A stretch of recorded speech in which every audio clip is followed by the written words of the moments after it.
Nima aytadi doktor deb? Buni qaranglar. O'zbek bemorlarimizni hollaridan xabar olish uchun Hindistondagi mana turayotgan hozir kvartiralariga kelganmiz. Arendaga полностью hozir informatsiya olamiz. Assalomu alaykum. Aka yaxshimiz? Oz bo'lsa-da mana ishlaringizga sizlarga qanchadan beri turibsiz aka bu yerda? 10 kun bo'ldi. Yaxshi ekanmi sharoitlari? Zo'r. Sharoiti zo'r ekan lekin. Oshxonalari. Aka bir kun turishinglar uchun necha pul berasizlar bu joyga? 1700.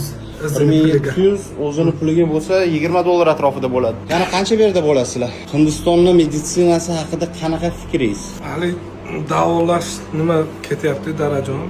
Yaxshimi, effekt bormi? Hali endi oxirida tugasa, keyin bilamiz. Tugasa keyin, ha. Xo'p, qaysi klinikada hozir lecheniya bo'lyapti? Fortisda. Fortis klinikasida. Mana bu odam medkonsultant. Hozir kelganlar bu kishi menimcha kapelnitsa qo'yadilar. Tanishtirib o'tay, Fortis klinikasini O'zbekistondagi vakili Nozma opa bo'ladilar. Bugun yakshanba bo'lganiga qaramasdan bizlar hozir medkonsultantlarni oldik Fortis klinikadan. Birdaniga biz bo'lish ukollarni ham oldik.